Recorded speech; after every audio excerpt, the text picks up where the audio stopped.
how's it going guys? My name is Ray and welcome to the last episode of my Christmas dinner ideas. And today I'm going to show you another epic food that's really familiar with a lot of people: roasted pork bellies. Let's cook. Start by patting dry your pork belly with a piece of paper towel. Some of them usually already come scored like this from the butcher, but for this recipe it's better to make the scoring yourself.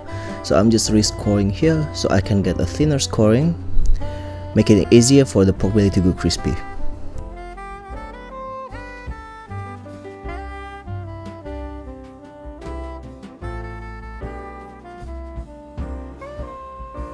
Then season generously with some salt and black pepper.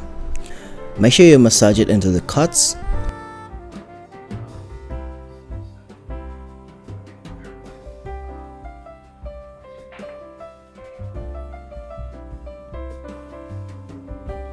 On the meat side, we're gonna season it with some fennel seeds, and also don't forget the salt and pepper.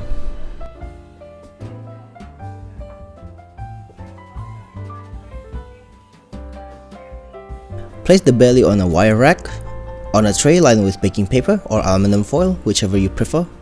Then pop it into a preheated oven at 250 degrees Celsius for about 20 to 30 minutes or until it's golden brown and the skin has gone crispy. Next, we're gonna prepare the aromatic bed for the pork belly to sit in the oven while roasting. Here I have some onions cut into 8 and garlic cut into halves, and also some slices of ginger. Just cut it roughly, you don't really need it to look perfect. And here I also have some lemons cut into slices. Next, heat up some oil in a pan over high heat.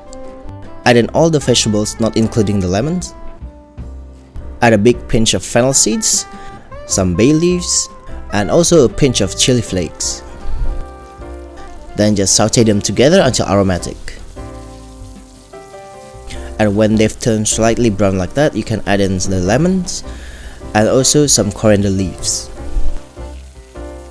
Then just transfer them onto a roasting tray or anything you have that can fit in the pork. And this vegetable is gonna be the roasting bed for the pork. Next, we're gonna deglaze the pan with some white wine. Reduce the white wine a little bit for about a minute before adding in 250 ml or 1 cup of chicken stock.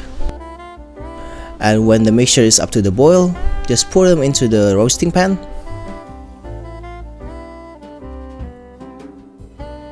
Then top it with a pork belly.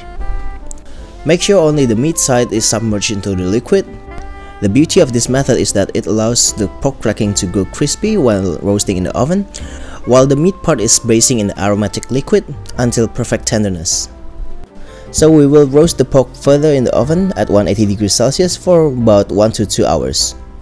This is what it looks like after 1 hour, and it still shows a lot of resistance when you pierce it with a fork. So I reckon mine needs to go back in the oven for at least 30 more minutes. And when you're happy with the pork, just let it rest on the bench until it's almost completely cooled. Remove it from the roasting pan onto a tray lined with baking paper. Just try to take out all the herbs and spices sticking to the meat. And this is actually good enough to be served just like this right now. But this is an extra step that will make your pork looks better when you put it on the dinner table. I mean, it's a special occasion, right?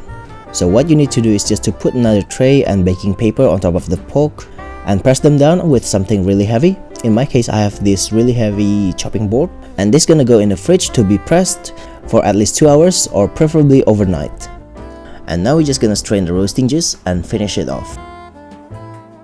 So what we need to do to finalize the sauce is just to start with frying off some garlic over medium-high heat, and also some carrots to add sweetness to the sauce, and followed by a bunch of thyme leaves, just to add a little bit of freshness to the sauce. Just saute them together for about a minute.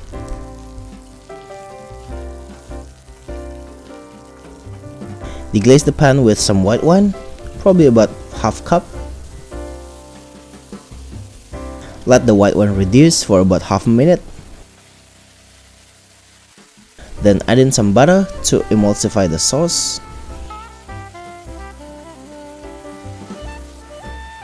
And finally, the roasting juice.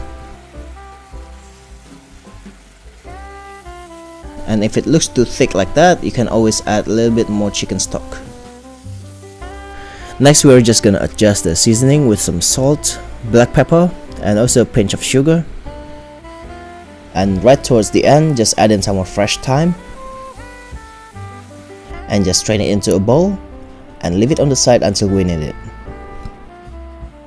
You can just leave the sauce in the fridge with the pork until the pork is done pressing, and just heat it up in the microwave for about 30 seconds to 1 minute when you're about to serve.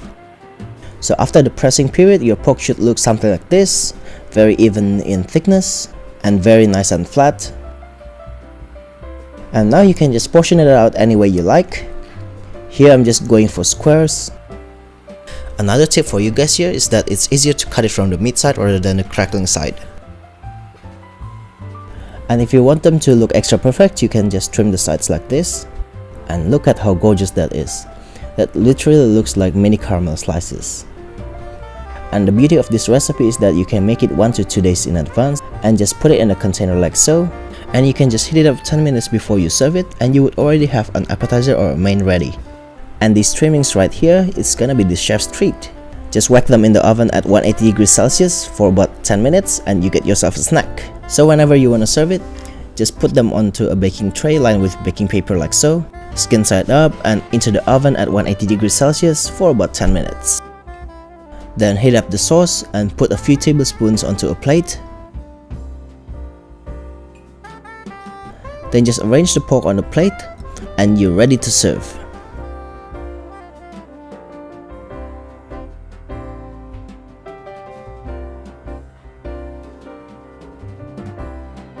And there you have it guys, my crispy pork belly with aromatic roasting jus. I hope you enjoyed watching that recipe, and thank you for sticking around throughout my Christmas episodes. And if you enjoyed watching this video, please leave this video a like, and don't forget to subscribe so you can see more videos like this. And also follow me on Instagram and Twitter to get the latest update on my videos. And also check out my previous videos right over here. Links and measurements gonna be in the description box below. Leave a comment below, let me know what you're gonna see me cook next week. Have a wonderful and joyful Christmas guys. See ya!